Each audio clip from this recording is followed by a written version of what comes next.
Thermodynamics के बारे में कि सेकंड लॉ ऑफ थर्मोडायनेमिक्स जो होता है वो हमें किस चीज के बारे में इंफॉर्मेशन देता है।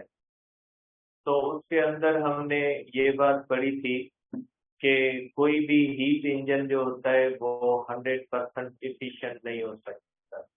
100% इफिशिएंट का मकसद है कि किसी भी हीट इंजन को आप जितनी भी हीट दोगे वो पूरी की पूरी हीट जो होगी वो वर्क में कन्वर्ट नहीं करेगा।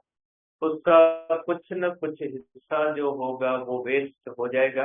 अगर आप 100 जूल एनर्जी दोगे तो 100 जूल जो होगी वो वर्क में कन्वर्ट नहीं होगी। तो फिर एक फ्रेंच इंजीनियर था कार्नोट, उसने एक इंजन की डिजाइन पेश की जिसको हम कहते हैं कार्नोट इंजन। और ये इंजन हमें ये बताता है कि अगर कोई भी इंजन साइक्लिक प्रोसेस पे काम करेगा तो वो ज्यादा से ज्यादा इफिशिएंट होगा। मीन्स कार्नोट इंजन एक ऐसा इंजन है जो साइक्लिक प्रोसेस पे काम करता है और जिस इंजन की इफिशिएंसी बाकी इंजन से ज्यादा होती है जो इंजन सेम टेम्परेचर पे काम कर रहे हैं। ठीक है, तो उसको आज पढ़ेंगे कि कार्नोट इंजन क्या होता है या कार्नोट इंजन किस तरह से काम करता है, कार्नोट इंजन की जो होती है वो इफिशिएंसी क्या होती है बेटा। तो देखिए बेटा, आज डिस्कस करेंगे हम कार्नोट इंजन के बारे में।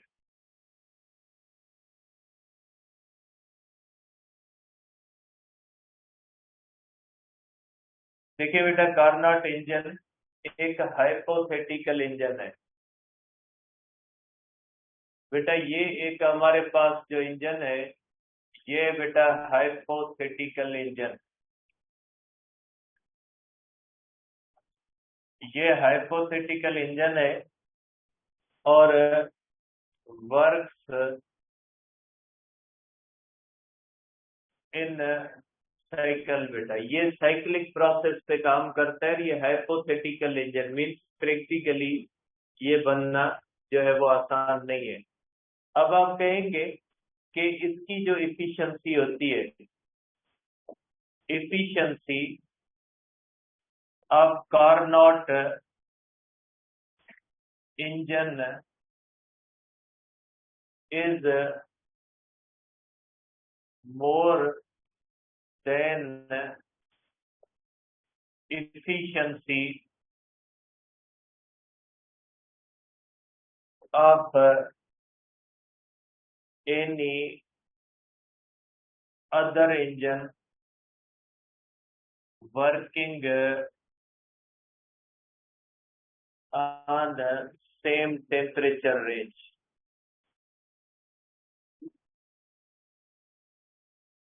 सेम टेम्परेचर रेंज पे बेटा।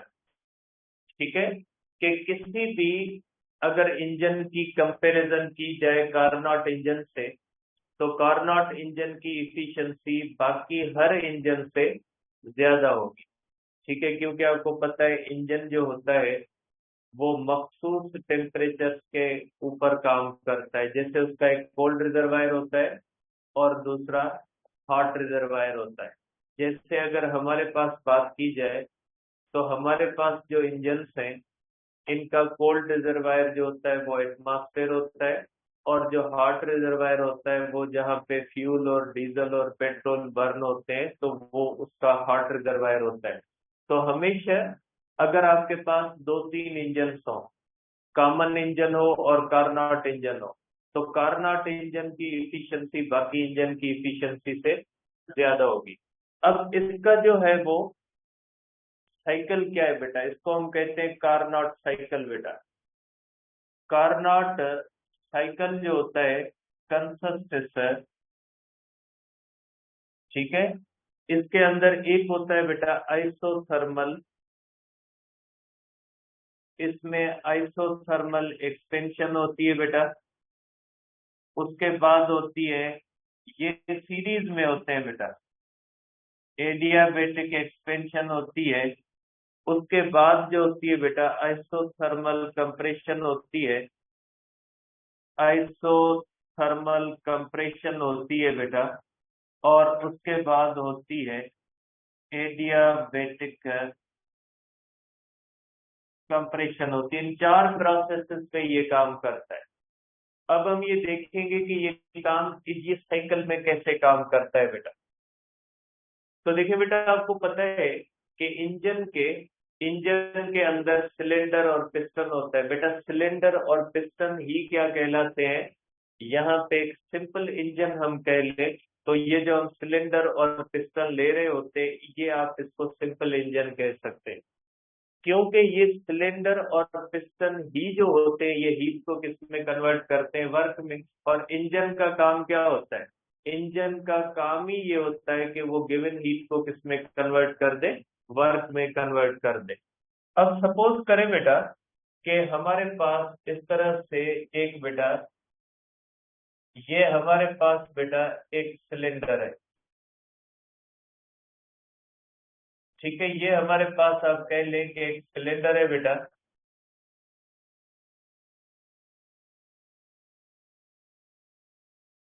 और पिस्टन है बेटा। ये सिलेंडर और पिस्टन है हमारे पास। ये हमारे पास बेटा एक सिलेंडर और पिस्टन है। अब इसके अंदर पहले हमें क्या करवानी है बेटा? ये जो कार्नोट इंजन है ये कहता है कि आप सिलेंडर और पिस्टन लें और उसको क्या करवाएं बेटा? और आइसोथर्मल एक्सपेंशन किस पे होती है? हीट रिजर्वायर पे। क्योंकि आइसोथर्मल एक्सपेंशन में टेम्परेचर क्या रहता है? कांस्टेंट, और वो हीट रिजर्वायर पे ही होती है। सपोज करें बेटा कि इस सिस्टम का ये इनिशियल स्टेट है ए, और ये आप कह सकते हैं कि यहाँ पे इसका प्रेशर P1 है, वॉल्यूम V1 है और टेम्परेचर T1 है। ये हमारे पास है बेटा हीट रिजर्वायर, ठीक है। अब हम क्या करेंगे बेटा? इसको आइसोथर्मली एक्सपेंड करते हैं। आइसोथर्मली एक्सपेंड करवा के हम इसको कहां पे ले जाएंगे बेटा? पॉइंट बी पे। मीन्स ये ए से किस तरफ चला जाता है बेटा? ये ए से बी की तरफ चला जाता है, लेकिन ये एक्सपेंशन कौन सी होती है? ये एक्सपेंशन होती है आइसोथर्मल एक्सपेंशन। तो इसका प्रेशर क्या हो जाएगा बेटा? P2, वॉल्यूम V2 और टेम्परेचर T1 होगा। जिसके अंदर आइसोथर्मल एक्सपेंशन के अंदर क्या होता है बेटा? यहाँ से हीट जो होती है ये अंदर आती है, और ये किस में कन्वर्ट हो जाती है बेटा? ये कन्वर्ट हो जाती है वर्क में। और ये वर्क किसके बराबर हो जाता है बेटा? ये वर्क हो जाता है Q1 के, ठीक है बेटा। तो हीट जो आती है वो टोटली किस में कन्वर्ट हो गई बेटा? वर्क में। मीन्स कार्नोट इंजन पहले स्टेप के अंदर क्या करता है? पहले स्टेप के अंदर वो आइसोथर्मल एक्सपेंशन करता है। आइसोथर्मल एक्सपेंशन के नतीजे में जो भी हीट वो लेता है वो सारी की सारी किस में कन्वर्ट कर देता है? वर्क में कन्वर्ट कर देता है। अब ये जो इंजन है बेटा, अब इसके बाद ये प्रोसेस करेगा बेटा एडियाबेटिक एक्सपेंशन। अब ये इंजन जो होगा अब कौन सा प्रोसेस करेगा बेटा? एडियाबेटिक। अब इसका मैं ग्राफ साथ में बनाता जाता हूं बेटा। देखिए आप इसका ग्राफ बेटा साथ में बनाते जाए कि यहाँ पे मैं इसका कार्नोट इंजन का ग्राफ बनाता जाता हूँ बेटा। देखिए ये आप समझें कि ये प्रेशर और वॉल्यूम के दरमियान में ग्राफ बनाता हूँ बेटा। ये प्रेशर एक्सिस है और ये कौन से बेटा? वॉल्यूम एक्सिस है। तो पहले स्टेप के अंदर इसने ए से बी की तरफ कौन सी की है बेटा? Isothermal expansion. तो आप यहाँ पे बना सकते हो बेटा कि ये ए से बी की तरफ चला गया बेटा। ये ए है और ये पॉइंट कौन सी है बेटा? बी। और आइसोथर्मल एक्सपेंशन का ग्राफ का एरो क्या होता है बेटा? नीचे की तरफ होता है। ये इस तरह आइसोथर्मल एक्सपेंशन इसने कर ली। अब ये क्या करेगा बेटा? Adiabatic expansion. ये हो जाएगी बेटा इसकी एडियाबेटिक एक्सपेंशन।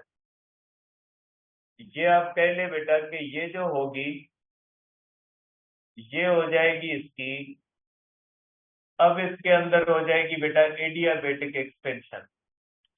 अब एडियाबेटिक एक्सपेंशन वहां से शुरू होगी जहां पे आइसोथर्मल कंप्रेशन खत्म हुई।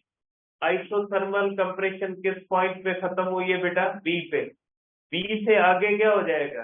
बी से आगे होगी एडियाबेटिक एक्सपेंशन। मीन्स जहां पे इस सिलेंडर की आइसोथर्मल एक्सपेंशन खत्म हुई वहां से आगे क्या हो जाएगा बेटा? वहां से आगे एडियाबेटिक एक्सपेंशन है। और हमने खत्म कहां पे किया है बेटा? हमने खत्म किया है पॉइंट बी पे। बेटा पॉइंट बी से अब हो जाएगी एडियाबेटिक एक्सपेंशन, और एडियाबेटिक एक्सपेंशन हमेशा किससे होती है बेटा? इंसुलेटर।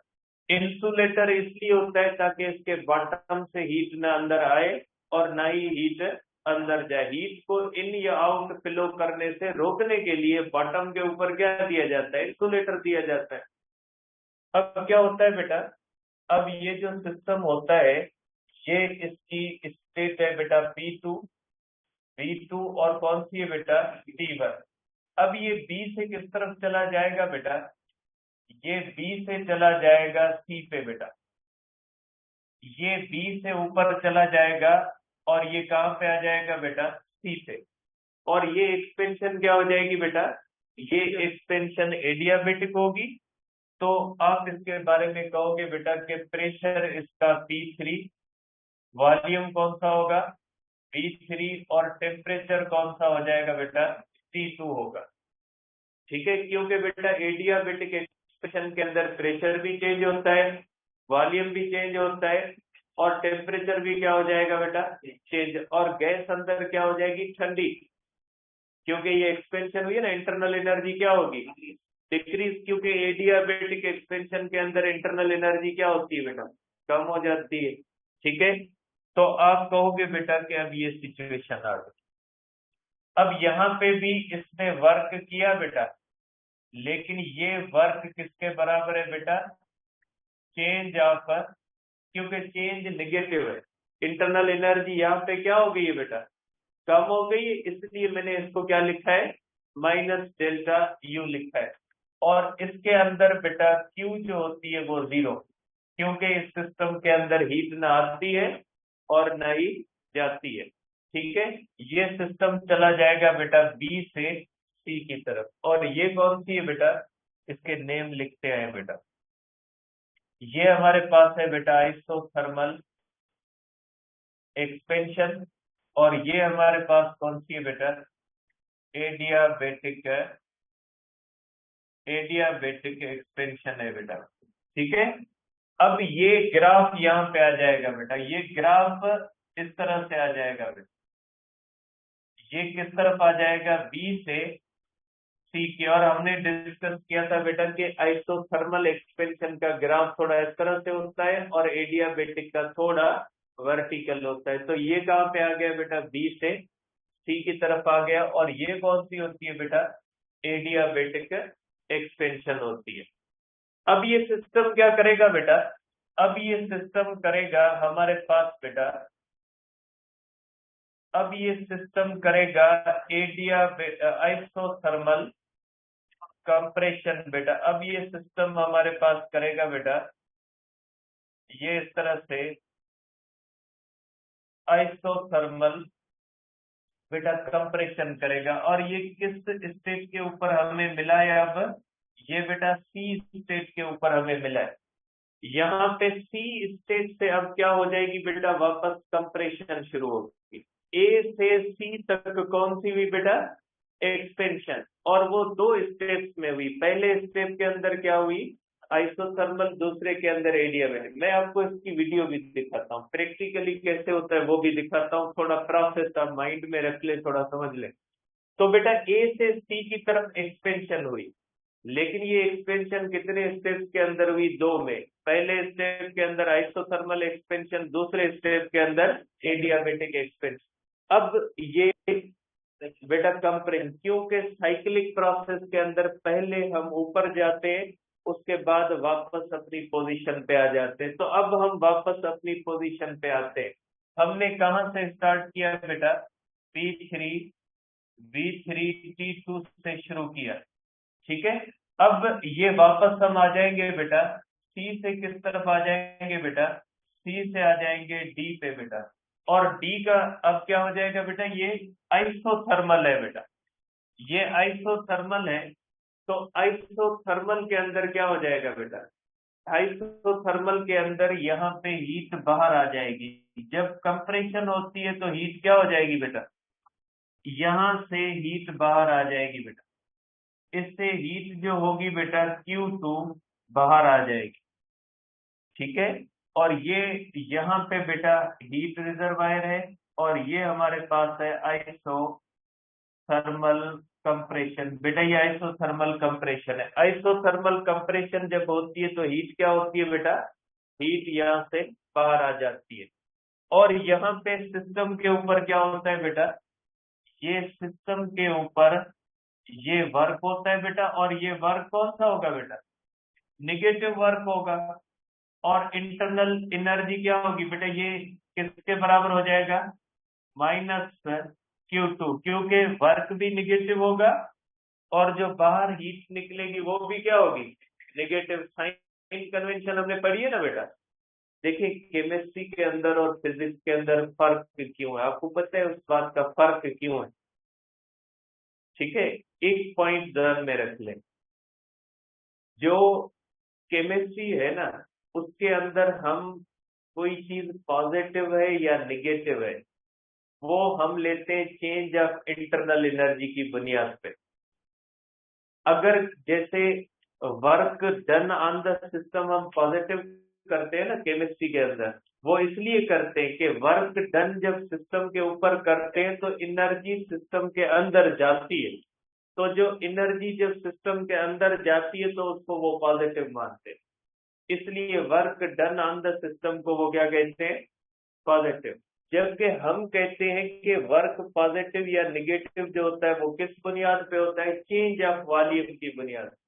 वॉल्यूम बढ़ेगा, वर्क पॉजिटिव। वॉल्यूम निगेटिव का कम होगा, वर्क क्या हो जाएगा? देखिए बस यही फर्क है, आंसर पे फर्क नहीं आएगा, ठीक है। जो चीजें हम पॉजिटिव लेते हैं वो निगेटिव लेते हैं, जब कैलकुलेशन करोगे ना तो जवाब पे कोई फर्क नहीं आएगा। जवाब जो केमिस्ट्री की बुनियाद पे आएगा वही फिजिक्स की बुनियाद पे, ठीक है। हम फर्स्ट लॉ थर्मोडायनेमिक्स सिर्फ एक ही लेते हैं, delta Q is equal to delta U plus W। वो एक में पॉजिटिव लेते हैं और एक में क्या लेते हैं? निगेटिव। बात वही है, कोई फर्क नहीं है इसके अंदर, ध्यान में रखिएगा। तो बेटा जब ये यहाँ से ऊपर से हम वर्क करेंगे उसको क्या करेंगे? निगेटिव कंसीडर करेंगे, और जो हीट बाहर आएगी वो भी क्या हो जाएगी? निगेटिव। अगर केमिस्ट्री की बात ही ले लें तो निगेटिव निगेटिव के अंदर कैंसिल हो जाएगी, बात फिर भी कौन सी आ जाएगी? पॉजिटिव ही होनी है। तो बेटा इसके अंदर आप कहोगे कि ये जो होगा बेटा, अब ये सी से किस तरफ आ गया बेटा? डी की तरफ आ गया। अब प्रेशर कौन सा बन गया बेटा? ठीक है, अब देखिए प्रेशर जो है ये बढ़ गया, ठीक है। और प्रेशर वो कौन सा हो जाएगा वापस बेटा? प्रेशर वापस P2 बन जाएगा। वॉल्यूम कौन सा बन जाएगा बेटा? V2। और टेम्परेचर वही T2, क्योंकि ये कौन सी है बेटा? Isothermal compression. आइसोथर्मल कंप्रेशन में टेम्परेचर क्या होगा? चेंज नहीं होगा, ठीक है। अब ये सिस्टम आ गया बेटा हमारे पास, यहाँ ये हमारे पास आ गया बेटा इस तरह से कि ये वापस जो है वो इस तरह से आ गया। अब हम क्या करेंगे? चौथे प्रोसेस के अंदर बेटा इसका ग्राफ बना लें। अब ये कौन सी बेटा? Isothermal compression. तो आइसोथर्मल कंप्रेशन का ग्राफ बेटा इस तरह से, ये बन गया आइसोथर्मल कंप्रेशन का ग्राफ। और हम सी से कहां पे चलेंगे बेटा? डी पे चलेंगे, ठीक है। सी से डी की तरफ आ गए। अब हम कौन सा प्रोसेस करेंगे बेटा? चौथा प्रोसेस। और चौथा प्रोसेस कौन सा होता है? अब ये हो जाएगा एडियाबेटिक प्रोसेस में, ठीक है। और एडियाबेटिक आप कह सकते हैं कि अब हम करेंगे बेटा एडियाबेटिक कंप्रेशन। और एडियाबेटिक कंप्रेशन के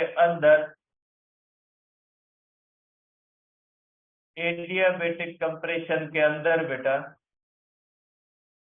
ठीक है, एडियाबेटिक कंप्रेशन कहां से शुरू होगी बेटा? डी पॉइंट से, क्योंकि हमने इसको कहां पे छोड़ा है बेटा?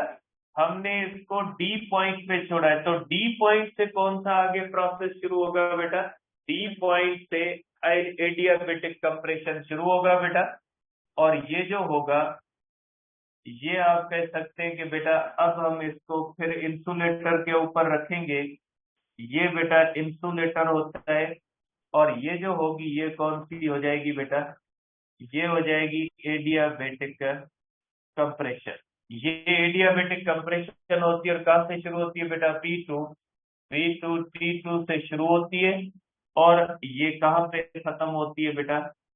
ये वापस हम आ गए डी पॉइंट से, वापस किस पॉइंट पे आ गए बेटा?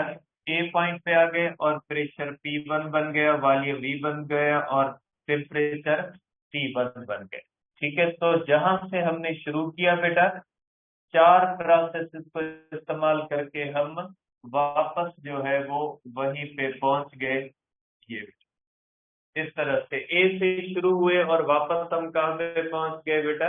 ए पे पहुंच गए। अब देखें इसके अंदर, इसके ऊपर जो होता है बेटा, इसके ऊपर जो वर्क होता है, ये जो होता है ये डेल्टा यू के बराबर वर्क निगेटिव होता है। इंटरनल एनर्जी की चेंज यहाँ पे कौन सी होगी? पॉजिटिव, क्योंकि एडियाबेटिक कंप्रेशन है। एडियाबेटिक कंप्रेशन के अंदर इंटरनल एनर्जी क्या हो जाती है? बढ़ जाती है। और ये सिस्टम जो होता है इसका टेम्परेचर क्या हो जाता है बेटा? बढ़ जाता है। तो बेटा हमने 4 प्रोसेसेस के अंदर स्टार्ट किया, और हमने यहाँ पे स्टार्ट किया, और ये वापस उसी साइकिल पे पहुंचे। तो अकॉर्डिंग टू द कार्नोट, अगर आप किसी भी इंजन के अंदर ये 4 प्रोसेसेस करो, आप उसको थर्मल एक्सपेंशन करवाओ, आप उसको एडियाबेटिक एक्सपेंशन करवाओ, आप उसको आइसोथर्मल कंप्रेशन करो, आप उसको एडियाबेटिक कंप्रेशन करो, वो जहां से शुरू हुआ है वहीं पे वापस आ गया है। ठीक है, जहां से शुरू हुआ वहीं पे वापस पहुंचा। इस प्रोसेस के अंदर उसने 2 बार आइसोथर्मल प्रोसेस किया है और 2 बार एडियाबेटिक प्रोसेस किया है। तो इस तरह से जो इंजन बनेगा उसकी इफिशिएंसी जो होगी वो सबसे ज्यादा होगी। ठीक है, वो सबसे ज्यादा जो है वो इफिशिएंट होगा। अब इसका वर्क किसके बराबर होगा बेटा? ये जो बेटा एरिया है ना, ये इसको हम कहते हैं कि ये एरिया बाउंडेड बाय कर्व है बेटा। एरिया बाउंडेड बाय कर्व बेटा, जो बराबर होती है वर्क के बेटा। ये इंजन कितना काम करेगा वो किस पे आएगा बेटा? Area bounded by curve. बेटा ये होती है आइसोथर्मल एक्सपेंशन। ठीक है, ये कौन सी होती है बेटा? एडियाबेटिक एक्सपेंशन बेटा। ये हिस्सा किसका है? आइसोथर्मल कंप्रेशन बेटा। और ये हिस्सा किसका होता है बेटा? ये होता है एडियाबेटिक कंप्रेशन बेटा। ये एडियाबेटिक कंप्रेशन का होता है। इस ग्राफ के 4 हिस्से होते हैं। ग्राफ से भी आपको पता लग जाता है इसके अंदर कितनी एरिया आती है, वो एरिया बाउंडेड बाय कर्व कहलाती है। मीन्स साइक्लिक प्रोसेस के अंदर भी आप देखिए इंटरनल एनर्जी की चेंज 0 हुई है। जिस टेम्परेचर से हमने शुरू किया उसी टेम्परेचर पे हम वापस आ गए। मीन्स इंटरनल एनर्जी की चेंज नहीं है। अब अगर इसकी इफिशियंसी देखें बेटा, कि इसकी इफिशियंसी क्या होती है बेटा? इफिशियंसी का मतलब क्या होता है, या इफिशियंसी क्या होती है बेटा?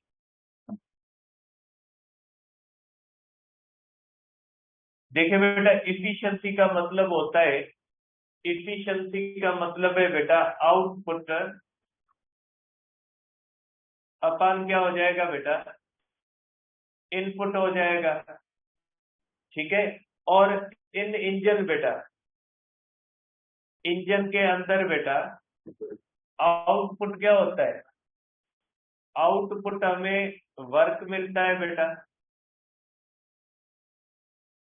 बेटा इंजन करता क्या है, हीट को किसमें कन्वर्ट करता है, वर्क में कन्वर्ट करता है। और इनपुट क्या होता है बेटा, इसके अंदर इनपुट जो होता है वो कौन सी चीज होती है बेटा, हीट होती है Q1। ठीक है, तो इफिशियंसी का पहला फार्मूला आप कर सकते हैं बेटा। तो आप इफिशियंसी का पहला फार्मूला कर सकते हैं कि efficiency is equal to work upon Q1, या परसेंटेज के अंदर जब आप लिखोगे तो इफिशियंसी किसके बराबर हो जाएगी, वर्क अपन Q1 पे। अब वर्क कितना होता है, कोई इंजन कितना वर्क करता है, सिंपल सी बात है बेटा। इंजन के अंदर इनपुट होता है हीट, आउटपुट क्या होता है, वर्क। अब बेटा इंजन को कितनी हमने हीट दी, उसमें से कितनी हीट जाया गई, और रिमेनिंग हमें वर्क मिल जाएगा। देखिए बेटा, हमें फर्स्ट लॉ ऑफ थर्मोडायनेमिक्स भी यही कहता है ना, आप हीट दोगे कुछ हिस्सा इंटरनल एनर्जी में जा सकता है, रिमेनिंग किसमें चला जाएगा, वर्क में। तो अगर आप इंजन की बात करते हो, अगर इंजन की बात करते हो तो बेटा इंजन को आप हीट देते हो, वो किसमें कन्वर्ट करता है, वर्क में। अब आप कितनी हीट देते हो, कितनी उसमें से जाया गई, बाकी रिमेनिंग जो भी होगा वर्क में होगा। तो हम इसको इस तरह से लिख सकते हैं बेटा कि वर्क होता है हीट सप्लाइड और हीट एक्सपेल्ड। यहाँ पे Q2 का मकसद क्या होता है बेटा, ये हीट सप्लाइड, हीट सप्लाइड, और ये होती है हीट रिजेक्टेड। हीट रिजेक्टेड बेटा कितनी जाया गई, ठीक है, इनके दरमियान जो डिफरेंस होता है वो क्या बन जाता है बेटा, वर्क। तो आप कहोगे बेटा efficiency is equal to Q1 minus Q2, ठीक है, अपन Q1, ये हो जाएगा बेटा Q1 अपन Q1, Q2 अपन Q1 बेटा, ये हो जाएगा 1 माइनस Q2 अपन Q1। तो बेटा इफिशियंसी का फार्मूला आ गया, वर्क अपन Q1 करें जो बराबर किसके आ जाएगा, Q2 अपन Q1। बेटा ये इफिशियंसी का फार्मूला आ गया। ठीक है, अगर एफिशिएंसी आपने निकालनी है बेटा तो इस तरह से आप निकाल सकते हैं। अब ये फार्मूला क्या कहता है कि अगर आपकी हीट जाया नहीं जाती, अगर आपकी हीट रिजेक्टेड जीरो है तो जीरो अपन Q1 क्या हो जाएगा, जीरो हो जाएगा। इफिशियंसी क्या हो जाएगी, 1 हो जाएगी। 1 का मकसद 100%, कि अगर आपकी हीट जाया नहीं जाती मीन्स Q2 क्या होगा, जीरो। अगर Q2 जीरो अपन Q1 क्या होगा, 1 माइनस जीरो क्या होगा, 1। इफिशियंसी 100% होगी। मीन्स अगर आपका लॉस नहीं होता इंजन के अंदर, अगर हीट का लॉस नहीं होता तो वो इंजन क्या हो जाएगा, 100% इफिशियंट हो जाएगा। उसकी इफिशियंसी कौन सी हो जाएगी, 100% हो जाएगी। अब आप इसको कह सकते हैं efficiency, efficiency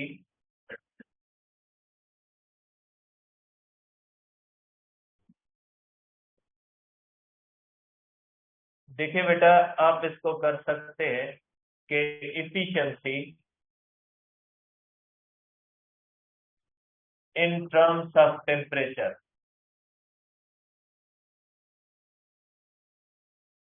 in terms of temperature. बेटा अगर इफिशियंसी को टेम्परेचर के सेंस में ले जाए, यहाँ पे बेटा आपको पता है कि T1 जो हम लेते हैं ये temperature of hot reservoir, temperature of hot reservoir, और T2 जो हम लेते हैं बेटा ये टेम्परेचर ऑफ कोल्ड रिजर्वायर होता है। और इंजन तब तक वर्क करता है जब तक T1 क्या हो जाता है बेटा, बड़ा होता है T2 से। अब आपको पता है बेटा कि जब किसी भी इंजन का, आपको बेटा लॉज ऑफ हीट फ्लो जो होते हैं वो मैट्रिक के अंदर पढ़ते, पता नहीं आपने पढ़ी है मैट्रिक के अंदर फिजिक्स या नहीं पढ़ी, लेकिन वहां पे जो है वो कंडक्शन वगैरह के उसूल सिखाए जाते हैं कि दो जगहों पे हीट का फ्लो जो होगा वो ज्यादा होगा या कम होगा, वो डिपेंड करता है उन दोनों पॉइंट्स के दरमियान डिफरेंस ऑफ टेम्परेचर से। जैसे अगर बाहर ज्यादा गर्मी है और अंदर ज्यादा रूम ठंडा है तो ज्यादा हीट फ्लो करेगी बाहर से अंदर। अगर अंदर भी जो है वो सर्दी है और बाहर भी रूम ठंडा है तो हीट का फ्लो कम होगा। जितना दो पॉइंट के दरमियान टेम्परेचर का डिफरेंस ज्यादा होगा, हीट का फ्लो क्या होगा, ज्यादा। और जितना टेम्परेचर का डिफरेंस कम होगा, हीट का फ्लो कम होगा। तो इसी तरह से इंजन में हीट का फ्लो होता है। जितना हॉट रिजर्वायर और कोल्ड रिजर्वायर के दरमियान टेम्परेचर डिफरेंस ज्यादा होगा, उतना ही जो है वो हीट का फ्लो ज्यादा होगा और वर्क क्या होगा, ज्यादा।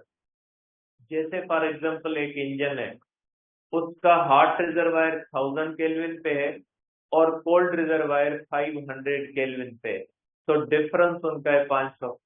दूसरा इंजन है जिसका हॉट रिजर्वायर 1500 है और कोल्ड रिजर्वायर 500 है, तो डिफरेंस कितना हो जाएगा बेटा, 1000 हो जाएगा। तो जिसमें डिफरेंस 1000 होगा उसकी इफिशियंसी ज्यादा होगी क्योंकि ज्यादा हीट का फ्लो होगा उसके अंदर।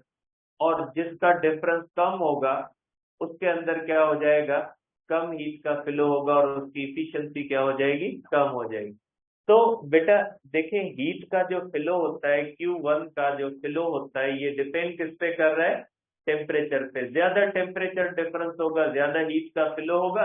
तो आप इसको इस तरह से लिख सकते हैं बेटा कि efficiency is equal to 1 - T2 बेटा, 1 - T2/T1, इस तरह भी लिख सकते हैं क्योंकि ये इससे डायरेक्ट रिलेशन रखता है। आप इसको इस तरह भी लिख सकते हैं, T1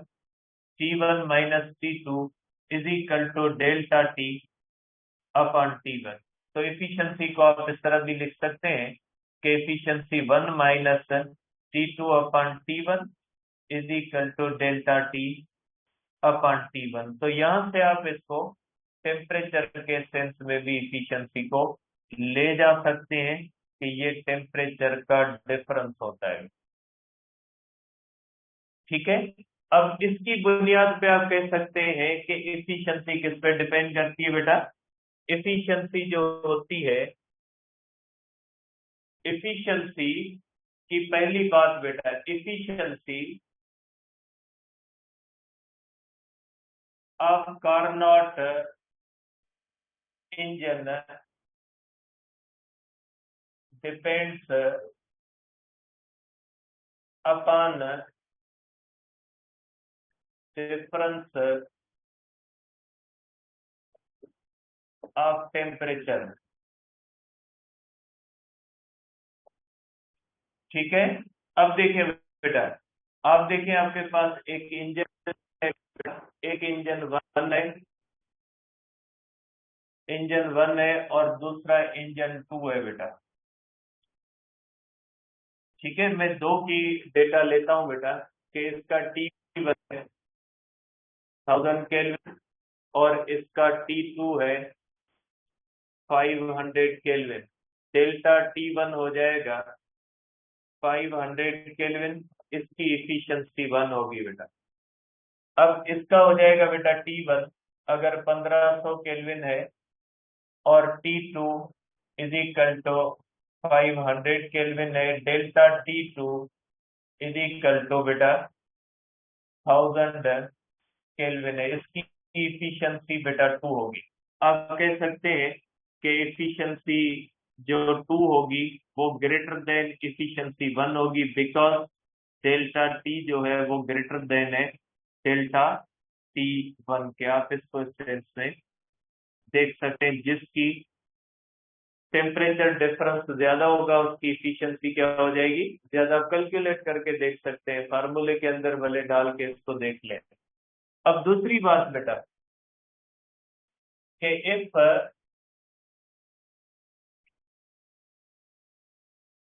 efficiency also depends upon temperature of cold reservoir and hot reservoir. If in case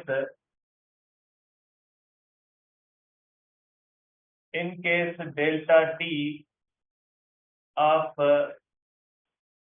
two engines is same, then engine having CR at low temperature has higher efficiency. देखिए बेटा, कभी कभी ये होता है कि टेम्परेचर डिफरेंस जो होता है वो सेम हो जाता है। मैं इसकी भी बना लेता हूँ एक। इंजन 1 है बेटा, इंजन 1 है और इंजन 2 है बेटा, ठीक है। अगर इसका आप कह लें T1 है 1500 केल्विन, T2 है 500 केल्विन बेटा, ठीक है। अब इसका डेल्टा T1 कितना है बेटा? ये है हमारे पास बेटा, ये है 1000 केल्विन बेटा, ठीक है। अब इसका आप कह लें T1 है 2500 केल्विन और T2 आप कह लें कि 1500 केल्विन है बेटा। और डेल्टा T2 इसका भी कितना है बेटा? ये 1000 केल्विन। दोनों का डेल्टा T क्या है बेटा? सेम। दोनों की इफिशियंसी सेम नहीं होगी, ठीक है। दोनों की इफिशियंसी डिफरेंट होगी। क्यों बेटा? देखें, ये होता है, देखिए इफिशियंसी होती है delta T upon T1। Delta T तो सेम है, लेकिन इसका T1 1500 है और इसका T1 क्या, सॉरी, ये जो होता है बेटा, आप देखते हैं बेटा कि जिसका जो कोल्ड रिजर्वायर होता है बेटा, एक मिनट बेटा, इफिशियंसी होती है 1 माइनस T2 अपॉन T1 बेटा, ठीक है। अब अगर आप देखते हैं बेटा कि जिसका T2 बेटा कम है, कि ये T2 कम है, तो ये माइनस वाला फैक्टर क्या हो जाएगा? कम आएगा। फॉर एग्जाम्पल अगर आप देखते हैं कि इसका T2 500 अपान क्या हो जाएगा बेटा? 1500 होगा, जबकि इसका क्या हो जाएगा बेटा? इसका जो होगा 1500 अपान क्या हो जाएगा बेटा? 2500 होगा। तो बेटा जिसका T2 कम होगा ना, जिसका T2 कम होगा उसकी इफिशियंसी ज्यादा आएगा। अगर डेल्टा T सेम हो जाता है, अगर डेल्टा होती है, वो फिर किस बुनियाद पे देखी जाएंगी कि किसका कोल्ड रिजर्वायर लोअर टेम्परेचर पे, ठीक है। अब तीसरी बात इसके अंदर बेटा, तीसरी बात ये होती है कि बेटा efficiency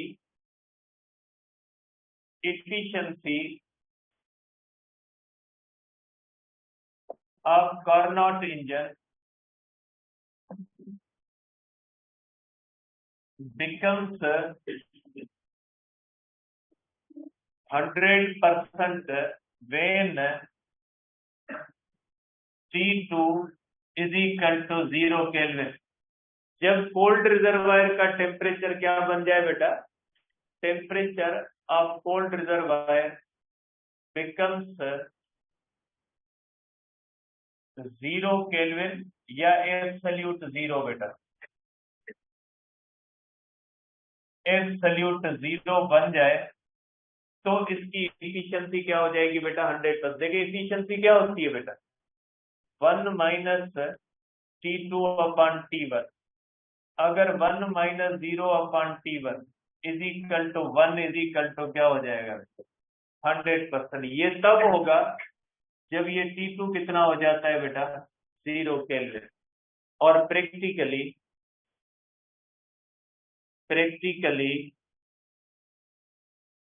T2 is equal to 0 Kelvin is not possible। Therefore, we can say that Carnot engine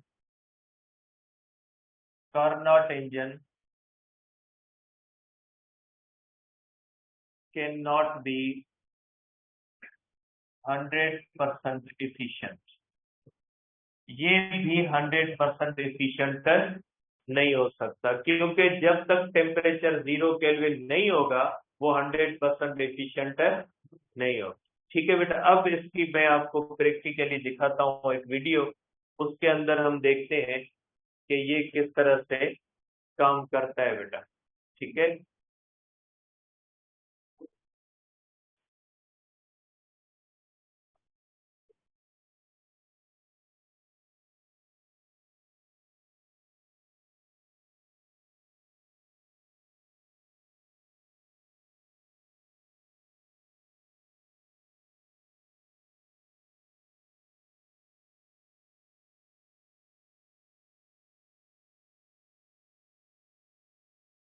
ठीक है बेटा, अब इस चीज को हम देख लेते हैं कि ये काम कैसे करता है। पीसी केड़ो है, बच्चों है, ये इतना क्लास बनती हो, ये अल्लाह यार। मेरा लेने के तो वरी कनेक्ट करे बेटा।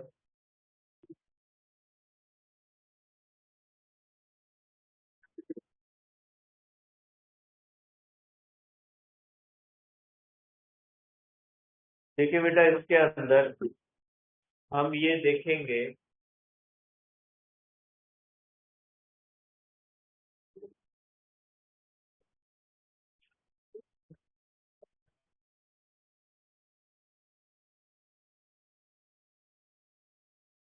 देखिए बेटा, आप इसको इस तरह से देखिए बेटा, ये आप इसको इस सेंस में देखें, भले ये कनेक्ट हो ले बेटा, कंप्यूटर कनेक्ट हो ले, तो कुछ कनेक्ट किया चला ही ना यार। देखिए बेटा, अब आप इसको देखें कि ये जो हमने डिस्कस किया कि कारनाट साइकिल जो होता है, कारनाट इंजन 4 प्रोसेसेस पे काम करता है, तो उसको देखते हैं कि ये कैसे काम करता है बेटा। ठीक है, इसके अंदर मुख्तलिफ जो है वो डिटेल्स दी गई है बेटा। ठीक है, ये बेटा आप इसको यहाँ पे देखें बेटा। ठीक है, ये आप समझे हमारे पास बेटा कि ये एक जो आपको शीट नजर आ रही है ना बेटा, ये आप समझे ये परफेक्ट इंसुलेटर है, मीन्स 100% इंसुलेटर है। ये हॉट रिजर्वायर है जो हीट सप्लाई करेगा। ये कौन सा है बेटा, इसके अंदर ये देखें आइस के क्यूब आ रहे हैं, मीन्स ये कौन सा हो जाएगा, कोल्ड रिजर्वायर हो जाएगा। मैं थोड़ा इसको देखें, ये हमारे पास कोल्ड रिजर्वायर है जो हीट ले सकता है, और ये हमारे पास हॉट रिजर्वायर है जो हीट ले सकता है। और ये जो आपको शीट नजर आ रही है, ये कौन सी है बेटा, ये इंसुलेटिंग शीट है बेटा। आप देखें इसको, अब आप देखें बेटा इसको कि जैसे ही ये जो है वो इस तरह से आता है बेटा, देखें ये हमारे पास सिलेंडर है बेटा, और ये पिस्टन है बेटा। ठीक है, और ये इसके अंदर ये कौन सा है, वर्किंग सब्सटेंस है। इस सिलेंडर की बेटा दीवारें और ये पिस्टन इंसुलेटर का होगा, ये बॉटम किसका होगा बेटा, कंडक्टर का होता है। अब देखें ये काम कैसे करता है। देखिए, ये हमारे पास वर्किंग है, और वर्किंग जो होता है वो कौन सा हो सकता है, ये बेटा इसके नेम लिखे जा रहे हैं, इंसुलेटिंग वाल्व बेटा। ठीक है, और पिस्टन भी इंसुलेटिंग होता है। ये बेस जो होता है बेटा, ये कंडक्टिंग बेस होता है। ठीक है, ये सिलेंडर और पिस्टन का एक सिस्टम होता है बेटा। ठीक है, और ये ग्राफ बनाने का तरीका है बेटा प्रेशर और वॉल्यूम का। अब देखें बेटा, अब ये पहले स्टेप के अंदर देखें, पहले स्टेप के अंदर हम किसके ऊपर रखते हैं बेटा इसको, हम रखते हैं हॉट रिजर्वर, क्योंकि पहले के अंदर हमने क्या करना होता है बेटा, आइसोथर्मल एक्सपेंशन करनी होती है। देखें बेटा, यहाँ पे एक थर्मामीटर शो होगा और एक आपको बैरोमीटर या प्रेशर मेयर करने वाला इंस्ट्रूमेंट नजर आएगा। मैं इसको थोड़ा यहाँ तक ले आता हूँ। ये देखें, अब आप देखिएगा कि पहला प्रोसेस जो होगा आइसोथर्मल एक्सपेंशन होगा। आइसोथर्मल एक्सपेंशन में टेम्परेचर बढ़ता है बेटा? नहीं बढ़ता। आप देखिएगा यहाँ पे टेम्परेचर पे फर्क नहीं आएगा, प्रेशर अभी ज्यादा है, इस तरफ प्रेशर क्या होगा? कम। आप देखोगे जब आइसोथर्मल एक्सपेंशन होती है तो टेम्परेचर सेम रहेगा, प्रेशर क्या हो जाएगा? कम। और यहाँ पे ग्राफ चला जाएगा पॉइंट ए से बी की तरफ। तो ये देखें, ये हॉट रिजर्वायर है, ये हीट देगा और पूरी की पूरी हीट किस में कन्वर्ट हो जाएगी? वर्क में, क्योंकि यहाँ पे टेम्परेचर चेंज नहीं होगा। बेटा आप देख लें इसको कि देखें यहाँ पे ये कौन सी एक्सपेंशन हो रही है बेटा? ये आइसोथर्मल। फिर देखें इसको, एक बार फिर देखें बेटा, आप इसको देखें बेटा इस तरह। मैं इसको स्लोली ले जाता हूँ। देखें, ये आप इसको देखें बेटा कि मैं नजर को नहीं दूँ।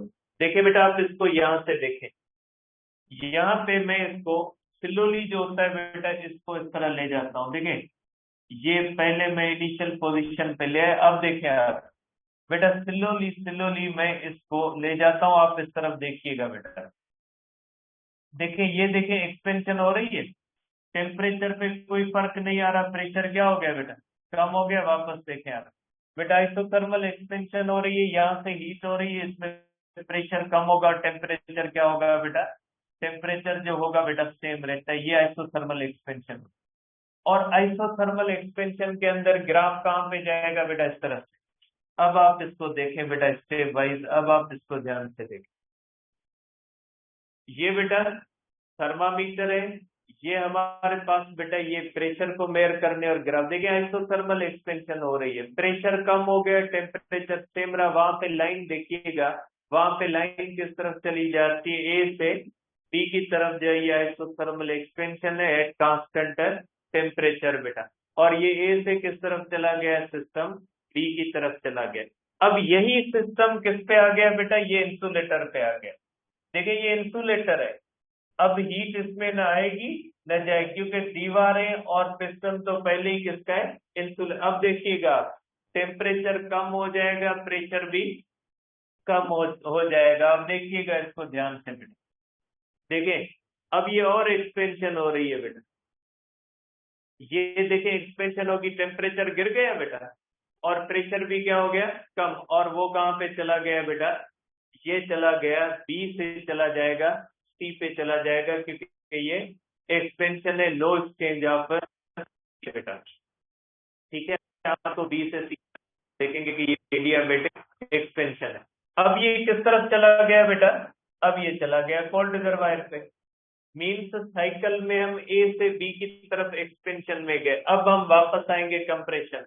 आप देखोगे यहाँ से टेम्परेचर और प्रेशर अब बढ़ेंगे, लेकिन ये प्रोसेस कौन सा है? आइसोथर्मल।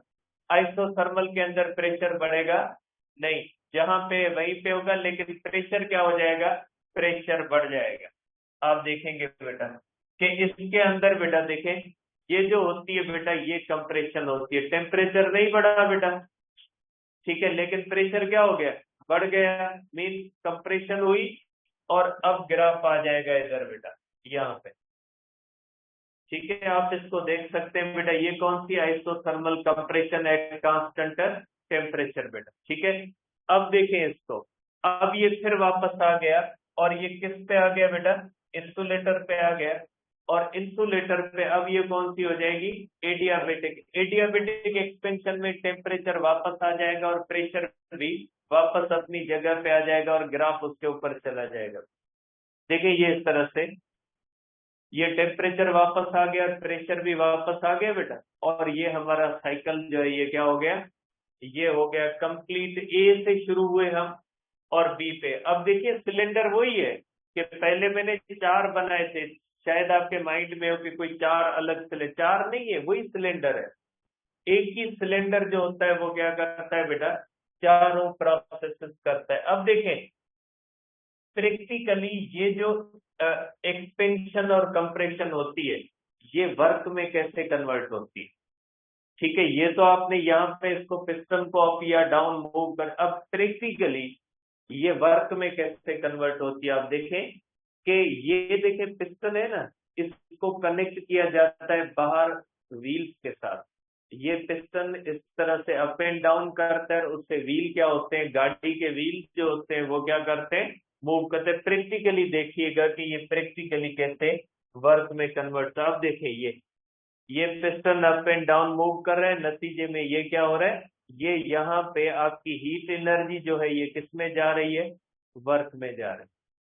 ठीक है, इस तरह से piston up and down move करता है और इसके नतीजे में ये यहाँ पे हीट एनर्जी किस में कन्वर्ट हो रही है, मैकेनिकल एनर्जी के अंदर कन्वर्ट हो रही है। ठीक है, तो ये प्रोसेस होता है, ये कार्नाट इंजन होता है। इंजन का प्रोसेस जो होता है वो इसी तरह से होता है। मैं ये आपको वीडियो भेज देता हूँ ग्रुप के अंदर, आप इसकी वॉइस भी सुन लीजिएगा, इसके अंदर एक्सप्लेनेशन भी दी हुई है और जो है वो इंशाल्लाह आप जो है वो कल डिस्कस करेंगे। अब एक बीच में भी हमारा टॉपिक रह गया था CP - CV वाला, वो और एंट्रोपी इंशाल्लाह कल करेंगे।